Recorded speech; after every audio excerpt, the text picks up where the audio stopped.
നമസ്കാരം. ഉത്രാടം നക്ഷത്രം ജനിച്ചവർക്ക് അവധിയെടുത്ത് മംഗളകർമ്മങ്ങളിലും വിരുദ്ധ സൽക്കാരത്തിലും പങ്കെടുക്കേണ്ടതായ സാഹചര്യം ഉണ്ടായിത്തീരും. അതിനോടനുബന്ധമായി വിശേഷപ്പെട്ട ദേവാലയത്തിലെ ഉത്സവാഘോഷങ്ങളിൽ പങ്കെടുക്കുവാനും സാധ്യത കാണുന്നു. സാഹചര്യങ്ങൾക്കനുസരിച്ച് ഭൂരിപക്ഷ അഭിപ്രായം മാനിക്കേണ്ടതായ സാഹചര്യം ഉണ്ടായിത്തീരും. ഭരണ സംവിധാനത്തിലെ അപാകതകൾ പരിഹരിക്കുവാൻ അഹോരാത്രം പ്രവർത്തിക്കേണ്ടതായ സാഹചര്യവും ഉണ്ടായിത്തീരും. ഭയഭക്തി ബഹുമാനത്തോടുകൂടി ചെയ്യുന്ന കാര്യങ്ങൾ ലക്ഷ്യപ്രാപ്തി നേടുവാനിടയുണ്ട്. അസുഖങ്ങൾക്ക് വിദഗ്ധമായുള്ള ആയുർവേദ ചികിത്സ വേണ്ടിവരും. സാഹചര്യങ്ങൾക്കനുസരിച്ച് കുടുംബാംഗങ്ങളുടെ ആവശ്യങ്ങൾ വേണ്ട വിധത്തിൽ നിർവഹിക്കേണ്ടതായ സാഹചര്യവും ഉണ്ടായിത്തീരും. ധർമ്മപ്രവൃത്തികൾക്കും പുണ്യപ്രവൃത്തികൾക്കും സർവാത്മന സഹകരണം വേണ്ടിവരും.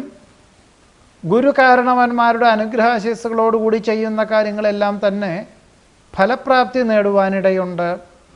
ഉത്രാടം നക്ഷത്രം ജനിച്ചവരുടെ ഈ ആഴ്ചയിലെ ഫലങ്ങളാണ് പറഞ്ഞത്. നമസ്കാരം.